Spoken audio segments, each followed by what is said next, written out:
We welcome you back to Watermelon Capital Speedway. Coverage of the RC Cola Moonpie ASA Southeast Asphalt Tour. Race number 2 of the inaugural season. It is a southern thing. Pontiac safety car dives for pit road. Bo Slocum now has the field in hand in that 08 car on lap 68. 32 to go. And here comes Middleton. We're back underway. Middleton really trying to put some pressure on Slocum. I thought we'd get a little bit better start. Whoa, he's got a nose under him. Jay Middleton up on the wheel trying to take the lead back as they come off of turn 4, but Slocum on the high side. That seems to be where you want to be coming off turn 4. Yeah, he keeps the momentum going, and that car really comes off turn 4 as well as the backstretch. That outside groove is working real well for him. Third spot still in the hands of Taylor Satterfield in the 40. Michael Pope still can't get by. How frustrated is Pope and Jess Maddox back there in 5th? Well, for Pope, he gets that run off turn 2. He gets all the way alongside of Satterfield. He needs to hold Satterfield up.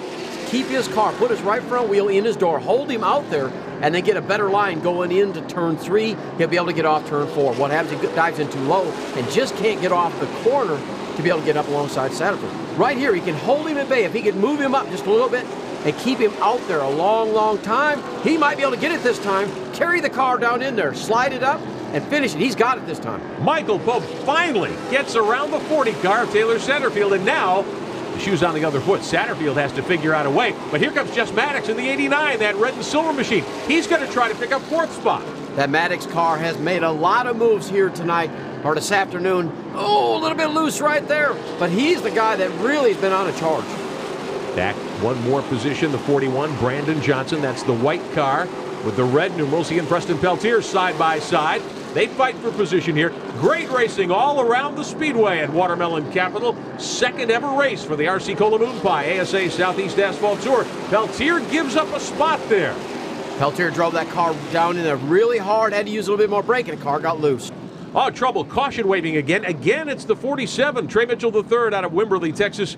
Same spot over on the backside of the racetrack. And there's debris down on the racetrack, so the safety crew here at Watermelon Capital Speedway will swing into action, get that all cleaned up. Let's check in with Mark Allen. He's down in the leader's pit. Everything's going good. He says first 4 or 5 laps is tight after restart, and then once they get a long green flag, everything's good. So we'll see.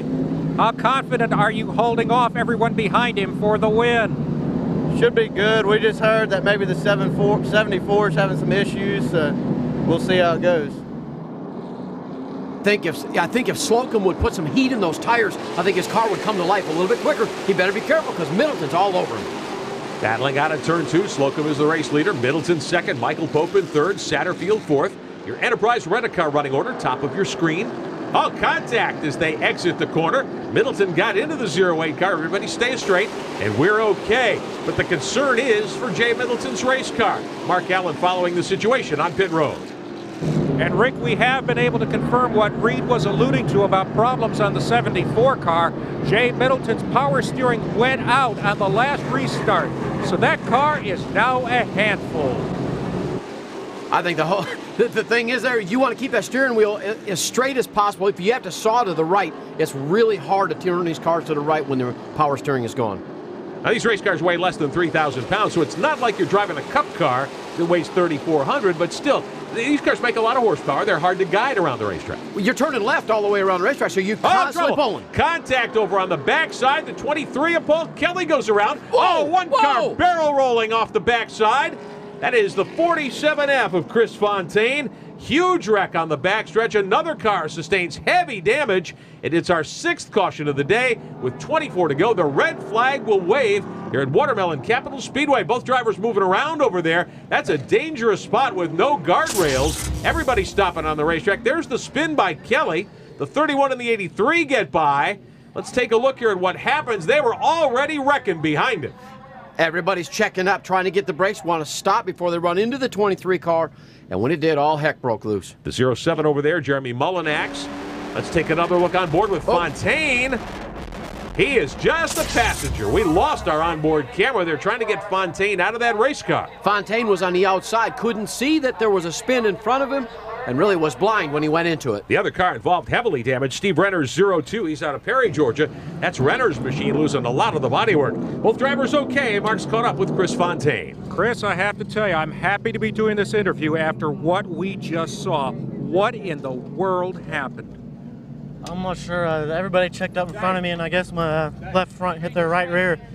It just bounced me up in the air, and we caught the dirt and went over I don't know how many times. It was more scary than hurt, just not knowing what's going to happen. I got to thank my family, my mom with Glendon Enterprises, all my crew, Kevin, Thomas, and Dennis, Bobby, Mr. Ingram, and everybody back at home. I'm okay. We'll see you guys next race. We always tell these drivers do something spectacular to get on TV. Well, he exceeded that. That was an extreme case. Heavy damage to both of those race cars. We'll be back for the restart at Watermelon Capital Speedway.